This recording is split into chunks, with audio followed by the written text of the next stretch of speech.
Si Isa po ba? Anong klaseng anak po si Isa? Siyempre, ang mga Kalingap reactors din natin, no? Pasupport na rin po ng kanilang YouTube channel. Hello po, please support React PH. Sa pong Kalingap na sugid na taga-subaybay. Please support po ninyo.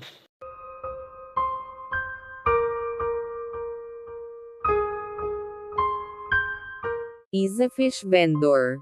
Buti na lang natagpuan ng Kalingap, especially na po kay Kalingap Rab at ang nakascout na si Kalingap Tata.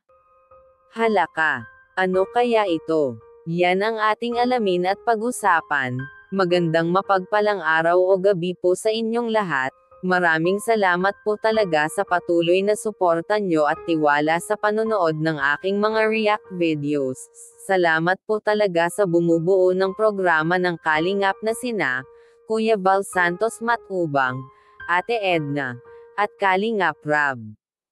Pati na rin po sa idol ko na si Kalingap Papa Dan. Dahil po sa programa nyo, maraming taong mahirap, at kapos sa buhay ang natulungan, na bago at guminhawa ang buhay.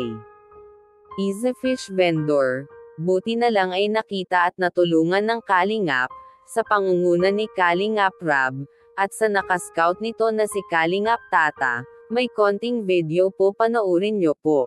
Si Isa po ba? Anong klaseng anak po si Isa? Si Isa po, masipag nga po yan, mabait.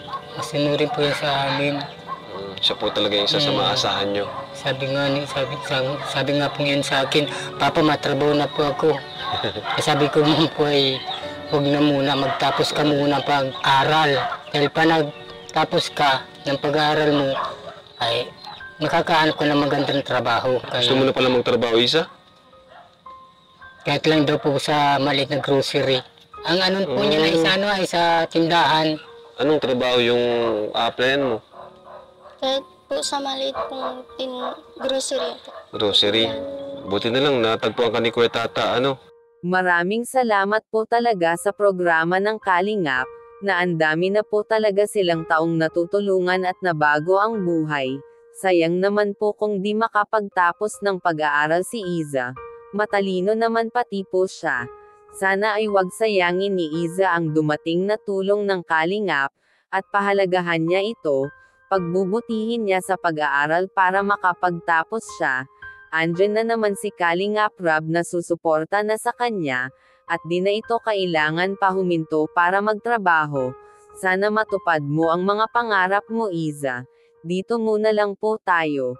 Sana po ay mag-subscribe kayo para ma-notify kayo sa panibagong react video na mai-upload ko. God bless po sa lahat.